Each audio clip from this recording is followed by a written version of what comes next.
Hey, what's good, agents? This is the first time that we're going to be covering some Dragon Ball Super card game content in a while. I think the last time we did something was opening up Vermilion Bloodline a few years ago, but as y'all know, we are back in full force with Dragon Ball. We play it on stream almost every night, or every time we stream at least. So I wanted to also start putting out some deck profiles for my Dragon Ball folks out there, and really get some of you guys to maybe play a little bit of both, as in Digimon and Dragon Ball. But anyway, we're gonna do a deck profile for one of my favorite decks. It's the deck that got me really back into the game and being super invested, and that is Prismatic Bardock, or Super Saiyan 4 Bardock, which came out in the anniversary set, I think in like 2021.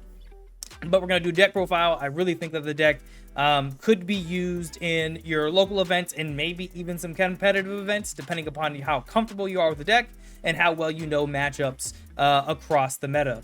Anyway, guys, let's go ahead and jump straight into the deck profile.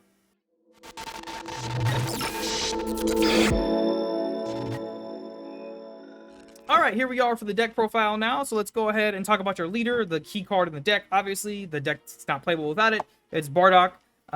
This Bardock, he has a permanent where he reduced the combo cost by 1 and negate the energy exhaust skill of all of your black multicolor cards with Super Saiyan 4, or rather SS4, in their card name in all your areas. So this is super relevant, as all of the cards in the deck, at least that came out with the deck initially, do have a combo cost of 1, whether they're 5k or not. The really cool thing about that, though, is if there's any other 10ks, like the SS4 Gogeta Indomitable Might, he would only cost you, he'd be free. So he's like a free super combo if you want to use it, which can lead to some really interesting plays in the deck.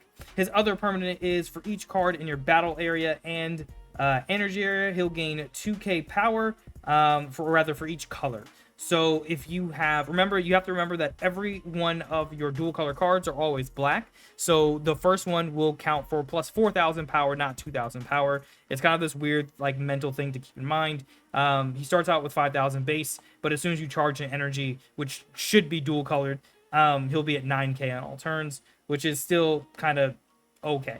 Also, when he swings, he'll let you look at the top 5 cards of the deck. You can add 1 black card with SS4 in the name among them, and then you'll shuffle the deck again. So, you know, really simple, easy to do stuff right there. And then his other awakened conditions, if you have 3 or less life, or if you have 4 or more cards of different colors in your battle area and or energy area, you draw 2 and you flip them over. This side is great. I mean, it allows you to search out the deck for any pieces that you may be missing and grab anything that you're looking for. So it's pretty straightforward. More often than not, you will be doing having the 4 or more colors in the battle area. It'll be very rare that you'll awaken at 3 life. I tend to awaken kind of by turn 3 with this deck. That's turn 3 and beyond is really where you'll start to pop off, at least with this build, because you have really your 3-cost boss monster, your Gogeta Indomitable Might, your 4-cost boss monster, which is the SS4 Gogeta Thorian Dark Empire, and then your 5-cost, which is the SS4 Gogeta Prismatic Burst. You won't necessarily play them all in one game. Generally speaking, you'll do the 3-drop, and then you'll choose between the 4 or the 5, depending upon the situation. But that's just one way to think about it. And this, really, by then, you should be able to sort through quite a bit of your deck. And then, of course, the being able to draw 2 is nice. On his Awakened side, it's the same permanent that will reduce the energy cost, or the combo cost, of your energy exhaust guys, your Super Saiyan 4s. And then his autos is really where it gets a little difficult to manage sometimes. So for each color, you'll gain different effects. These are different colors that are being in your battle and your energy area. So if you have 2 or more colors, this is the best way to think about this. Is this would be more or less excluding black. So you have your plus 2 colors. He'll gain 5,000 battle power. And then you can choose one of your opponent's battle cards and suspend it, which is great for just kind of getting rid of blockers or making the token negates not as much of a pain in your ass. So that's pretty nice. His 3-color effect is at the end of the turn, you get to switch up one of your black multicolor energy into active mode, which is always relevant. That way on your turn, you can use up as much energy as you need to and switch up your green or your red at the end of the turn. That will come up all the time. Then lastly, if you have 4 or more colors, lets you draw a card, and then you can take a marker off of Unison, which against green specifically and a few other colors, that last effect is paramount. but it's not something that you need every single game. Drawing is nice, and of course the unison negging is also good. All right, so let's get into the actual cards here that you'll be playing with. First are your battle cards. First, we're running 4 copies of Super Saiyan 4 Vegeta Prismatic Aegis. Great, he has critical. When you charge him, your opponent you'll pick a random card in your opponent's hand. They will bot deck it and draw a new one. And then when you play him out, you'll be able to draw 2 and then bot deck 1. Drawing is always good. Critical is always good. All these guys have 16k power, which makes them really awkward for your opponent. So if you swing at them and they're only at 15, if you combo once, they'll have to combo twice in order to get over that attack. So you can put your opponent in some really interesting positions by forcing them to really decide like how many cards they want to mill out of their hand in order to combo out of these situations. That extra 1k is critical. Next, we have our yellow Aegis, which is the Super Saiyan 4 Goku. He has blocker. I can't tell you how many times I haven't used the blocker effect. That's not to say it isn't useful, but I forget about it all the time. So when you charge him, what he'll allow you to do is choose a 4-cost battle card and negate its skills, which is always good. I mean, skill negation, never really complain about that. And then his other effect, if you were to play him out, mind you, this is from the hand for all these Aegis guys. So this is relevant to keep in mind with the SCR when we get there, but this is only from your hand that you'll gain these autos. So when you play him out, you can choose a skillless battle card, switch it to rest mode, and KO it. So that's cool. Or rather, sorry, you play it, you suspend their card first, and then if it is skillless, you can go ahead and kill it. So you will be able to do that if it's a 4-drop or less, because you'll play it out and you'll get the charge effect as well. Keep in mind, these charge effects are only relevant if you have one Xeno Bardock leader, which you will, and if you have one of these guys, one of your dual color SS4s in your energy area. So your first turn that you charge, let's say this Vegeta, you will not be able to get the effect to make your opponent bot deck and draw. So it would be live from turn 2 onward. Next, let's go ahead and talk about your green Aegis, which is the SS4 Son Gohan. I love this card. He's so cool. He gives you double strike. When you charge him, you'll be able to you'll be able to choose a unison that has 3 markers or more and remove a marker. So that's great.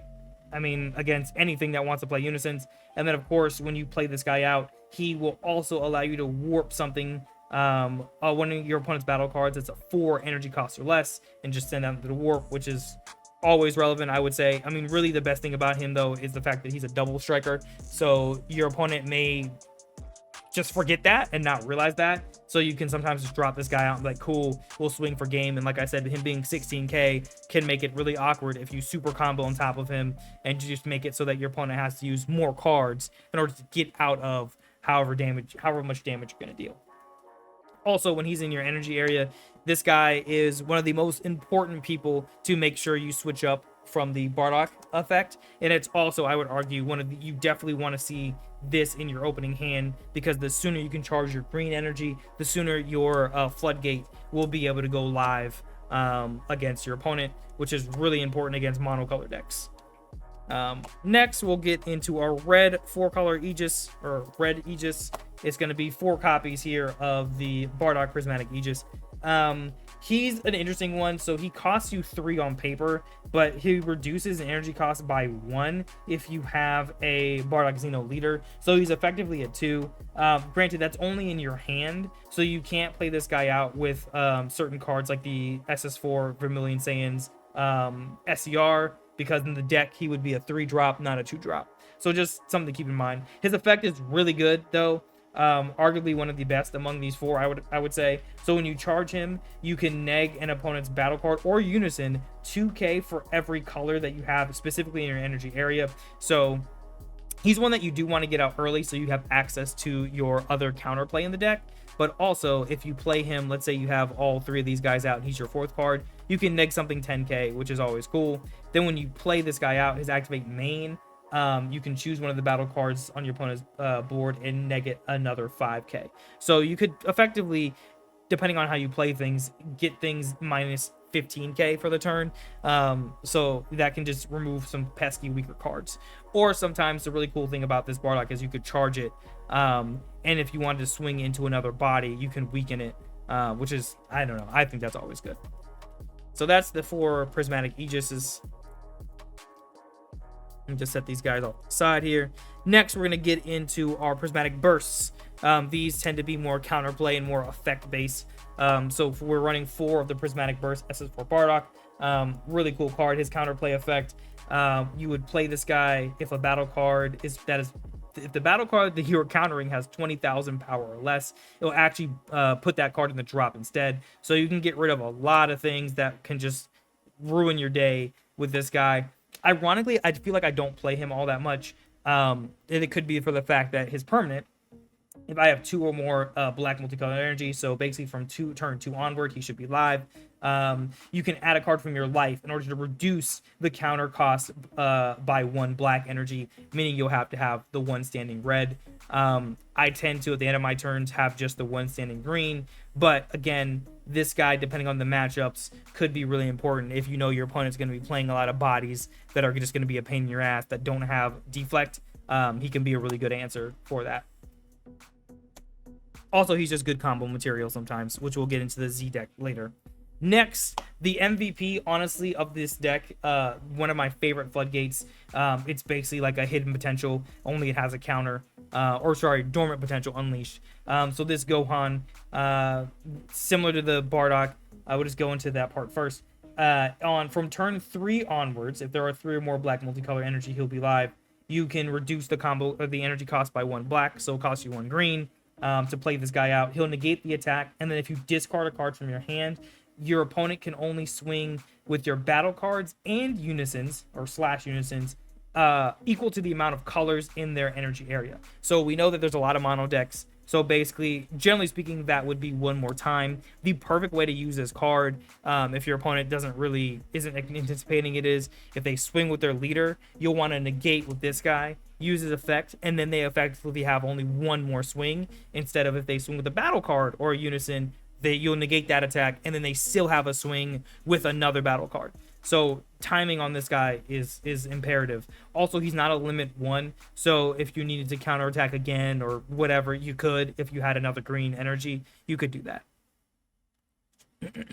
He's, again, the reason why these guys are literally the reason why you want to make sure you get your red and or green energy as quickly as possible into your energy area, which is why I always try to make sure when I'm mulliganing that I'm looking for the Prismatic Aegis Bardock, or Gohan, and then the Prismatic Aegis Bardock. All right, next, the Prismatic Burst Vegeta. So we have 3 of this guy.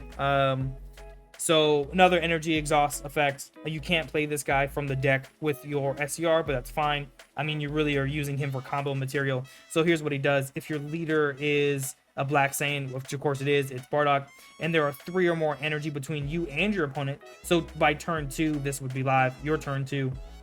At the end of the battle, which you use this guy in a combo and it goes to the drop, you can then play it out in rest mode. You can choose one of your opponent's 3 drops, 3 or less drops, and return it to the hand. I mean, that can be relevant. It can also not. It just really depends. And then also his activate main, you would tap 1 black energy, which is at this point going to be any energy. You'll put this guy in the warp, and then you can play a 2-drop from your hand. Sometimes this can be really relevant in terms of awakening. So let's say you have we can just do like a little thing here. So let's say you have this guy out here. You have, this has happened to me so many times. You got this here, and then like, let's say you have this guy here, right? So you can't awaken off of this because you only have 3 of the colors here. You're gonna need 1 more. So what you would do is you'd use his effect to send him away, and then you could play out like really anybody. You could play this Goku, whoever you need to play, so that you have all your conditions to awaken. That can make things awkward depending upon how you do it, because you might be tapped out. But if you do it on your opponent's turn to play him out, there's a lot of ways you kind of set yourself up with this effect. Also, at the start of the next turn after you do that, this guy will come right back to your hand. So that is just a good thing to keep in mind. There's a lot of like flexibility there, which is why I feel like this deck is the definition of toolbox, because it will allow you to do just a lot of random things depending upon how you sequence your cards. Next, we will get into Super Saiyan 4 Goku Prismatic Burst. This Goku does the exact same thing as the Vegeta, only his initial effect is that you can choose up to one of your opponent's Unisons and negate the skills for the turn. You know what's crazy is I just realized it's only Unisons. So like you probably won't do that much. Use literally just here because he's a clone of the Vegeta, and you can use him for Union Fusion because he's got 16k. But his first effect, like unless you're playing something very Unison heavy, it's not gonna come up all that much. But again, it is what it is. You really want him for the activate main.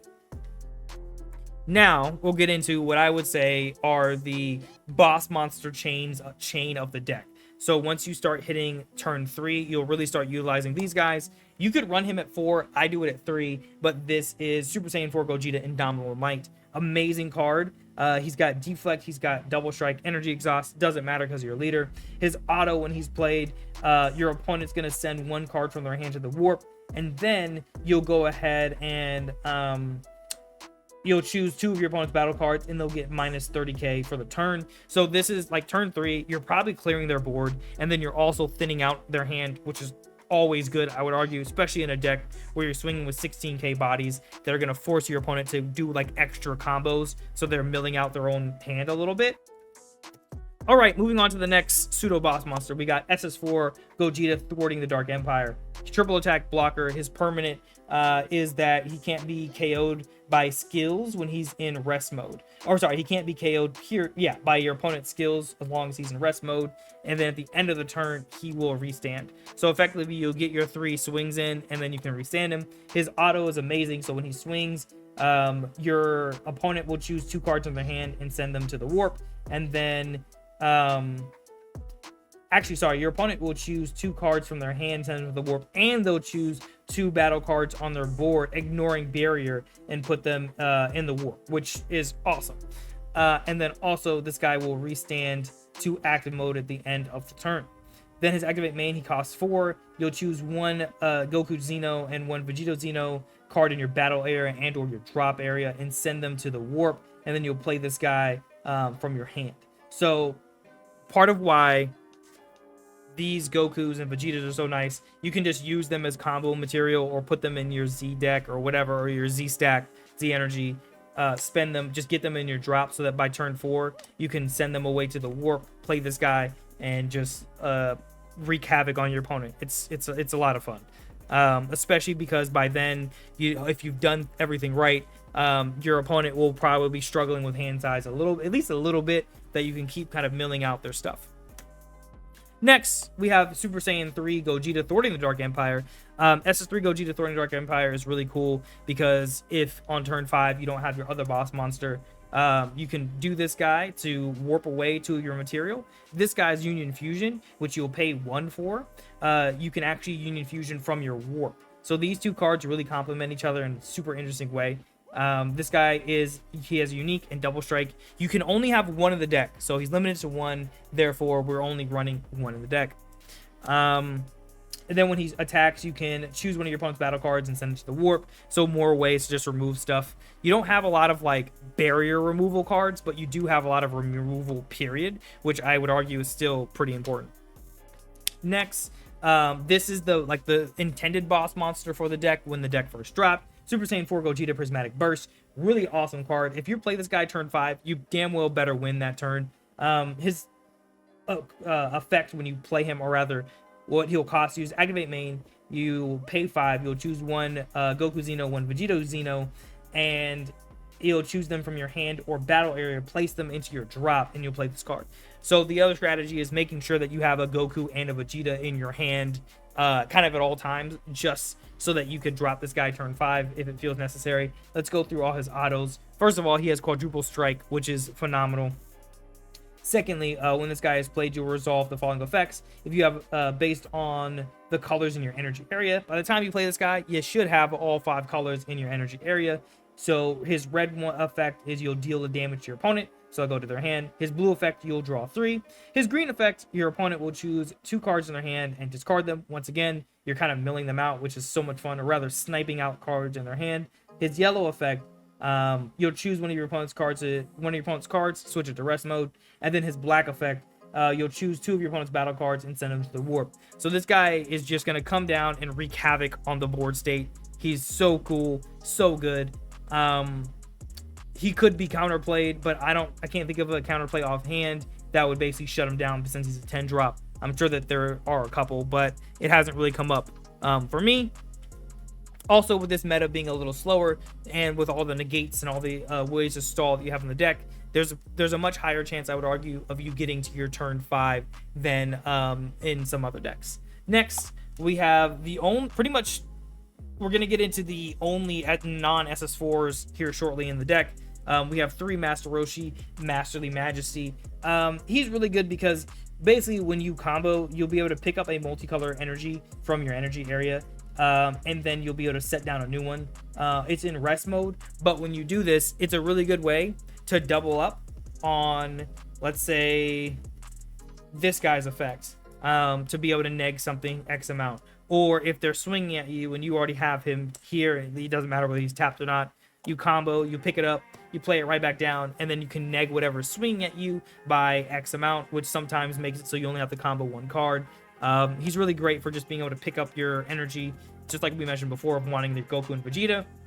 If you have one in your energy area and you need it, you can just pick it up and put down a new card. So he's just useful for that. You'll never play him outright. You just use him as combo material and for him to go in your Z energy to be used later on. Next are super combos. It's kind of a weird split. We're playing 1 Supreme Kai of Time, Prism Bringer, and 3 SS Vegeta, Prince Strikes Back. Unfortunately, there aren't any Super Saiyan 4 or SS4 super combos. As soon as there will, this deck I think would become insane, because then you'd be able to search out your super combos like some other decks out there.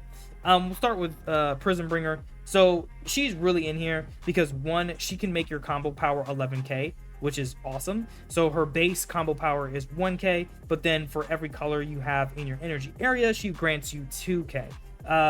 She can only really do this, of course, when your life is at 4 or less, and she only draws you 1 card. But again, 11k can be substantial, especially when you're swinging with a leader who might get to 25. You can get them, or rather to 20, get them to 31, and make your opponent have to combo with an extra card, which is something we always want to do. And then this is just the Vegeta. He's standard. You would combo with him, you bot deck a card, you draw 2. He gives you 10k power, combo power, and he's a Vegeta Xeno, so you could use him as a target for those Gogetas I showed you guys earlier. Next are Unisons. We are playing 3 SS4 Bardock Spirit Resonance. You can run him at 2, you can run him at 4. He's good. You're never going to use his first auto, which is to spirit boost. Like, you're not spirit boosting in this deck, so it doesn't matter. You're really using him for his activate main +1, which allows you to draw a card, and then his -2, which will floodgate your opponent, which we love, so that every time they swing with a battle card, they have to send a card from their hand to the warp. Once again, you're trying to like make your opponent's hand size really awkward with this play. The issue that you might have is finding the right time to play him. If you don't have this guy on your 2 energy turn, it can just feel weird and kind of bad to play him. But as soon as you get the opportunity to, you should. You just also have to remember you'll be able to switch up an energy at the end of your turn. So if you have to play him turn 3, that's fine. Even turn 4, just keep in mind that you're getting him out probably for his floodgate more than anything else. And he's a 15k body to swing with. Also, he has a specified cost of 2, so you have to at least pay 2 to play him. Just making sure you guys know.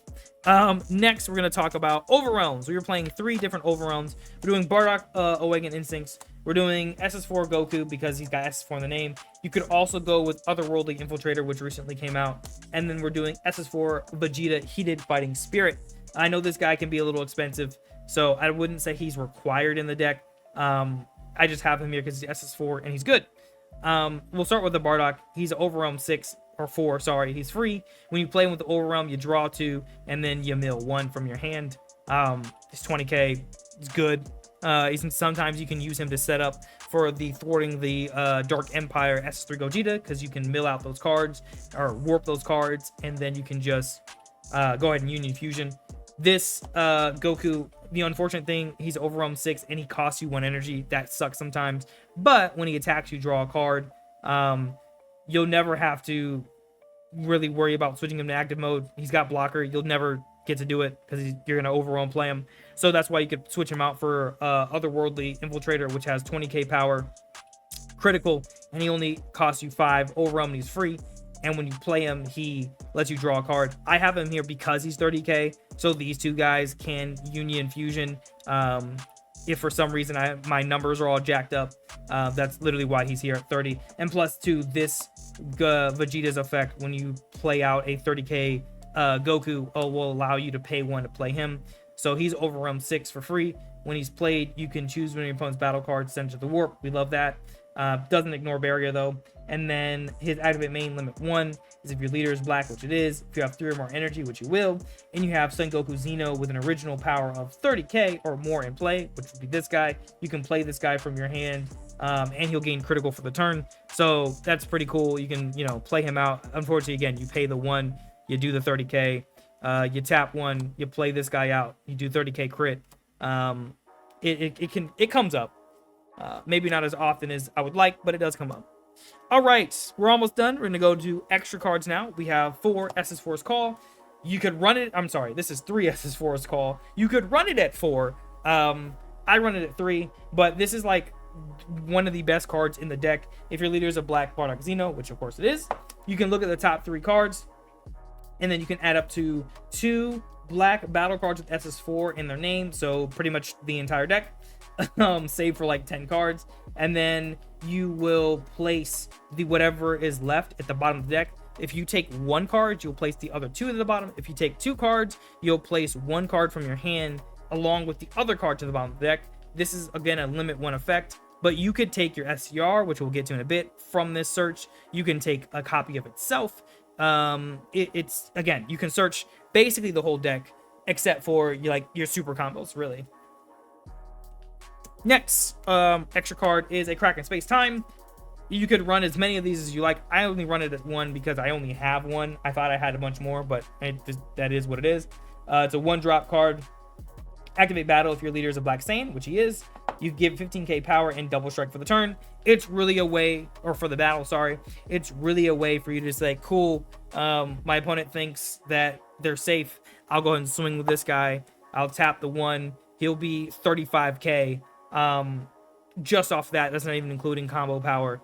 And he's got double strike. So it's a cheeky way to just kind of win out of nowhere.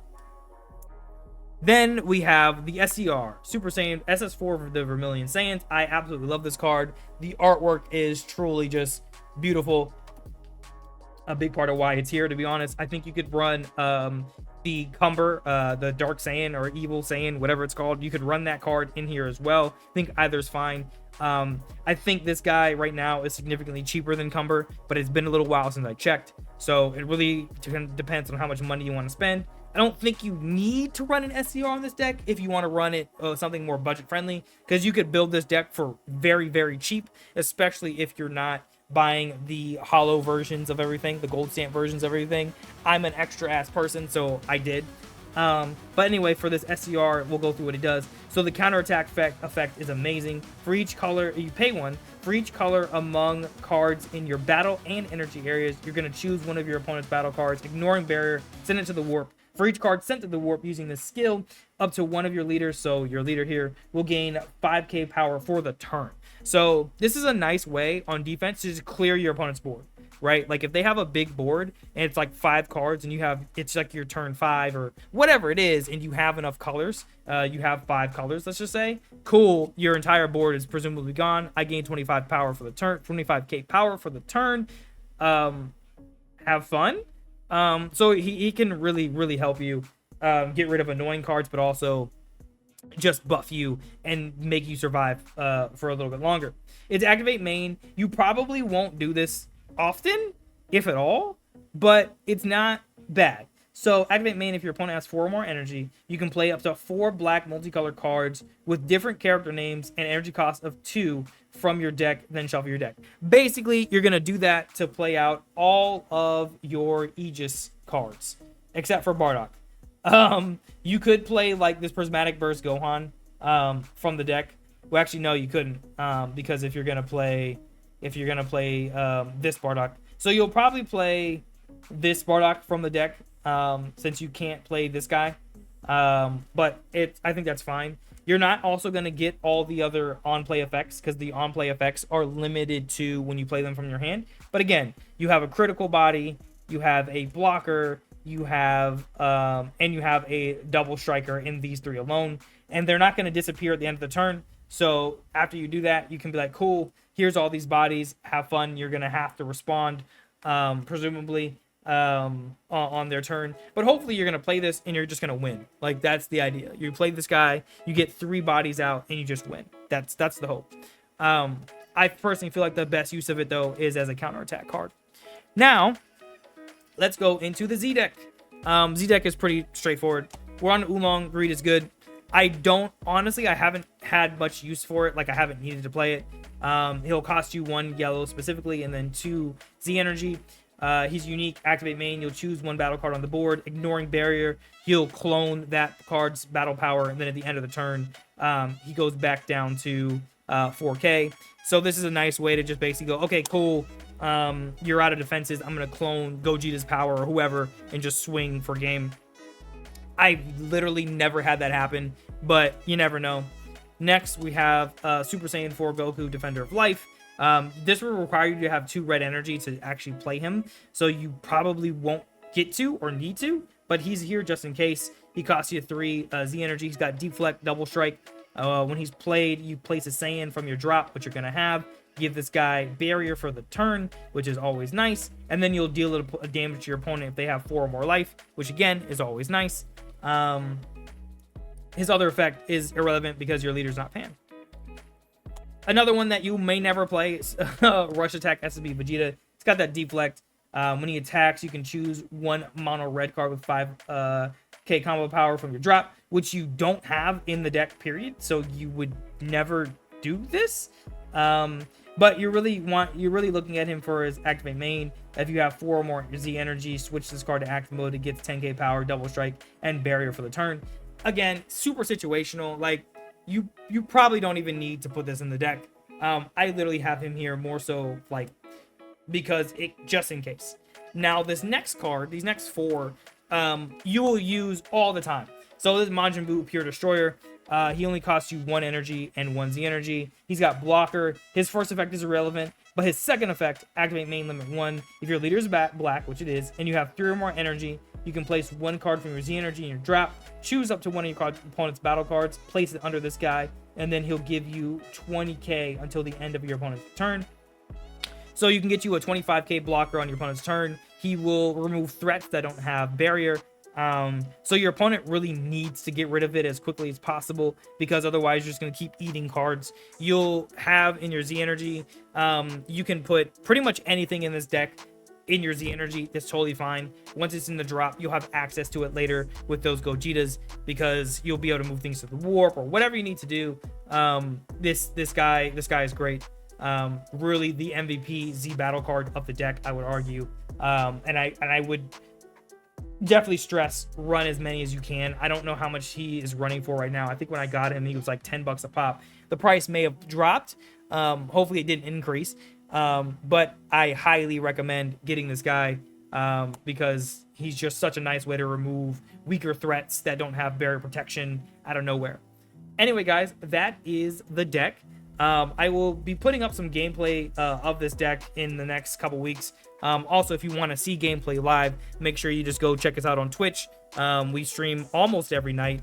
And really appreciate you guys checking us out. Like I said, this is our first deck profile for Dragon Ball Super, so sorry if it's a little rough, a little different. We're just really getting deeper into Dragon Ball as we go here. But anyway, y'all, let me stop rambling. Really appreciate you. I will see you in the next video. Take care. Peace.